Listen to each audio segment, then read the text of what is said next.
با عرض سلام و ادب خدمت دوستان و رفقایی که کلاس کاپیتال رو دنبال میکنن. من خواستم یک گزارش در مورد کلاس کاپیتال بدم. ببین، کلاس یوتیوب رو فعلا متوقف میکنم، فقط تو کلاب هاوس به پیش خواهد رفت، ولی فایل ضبط میشه و در کانال تلگرامی منتشر خواهد شد.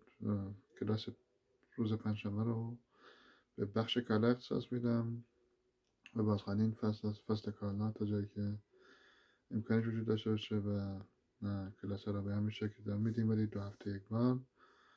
زمانهایی که توی مرخصی هستم کلاس ها کنسل خواهند شد و در دوران تعطیلات دانشگاه هم، تعطیلات بین ترم، کلاس ها رو متوقف میکنیم و کلاس ها رو در ترم جدید دوباره سر میگیریم. من کلاس هایی که برگزار میکنم و طبق کلاس های دانشگاهی که در آلمان برگزار میشه و تعطیلات بین آخر فوریه تا اوایل اپریل هست یا وسط اپریل.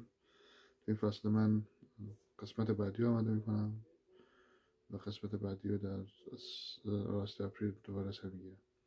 خواستم این گزارش کوتاه رو خدمت دوستان و رفقا رو بدم. خیلی ممنون از اینکه کلاس رو پیگیری میکنین و امیدوارم با کامنت، انتقادات و پیشنهادات خودتون به پیشرفت این کلاس کمک کنید. مسئله دیگه که وجود داره اینه که تا کنون اون بخش مقدماتی که قرار بود در مورد کاپیتال یا کلا در ارتباط با آثار مارکس منتشر بشه مکتوب شده و به زودی اونم منتشر خواهد شد. ممنون، مرسی.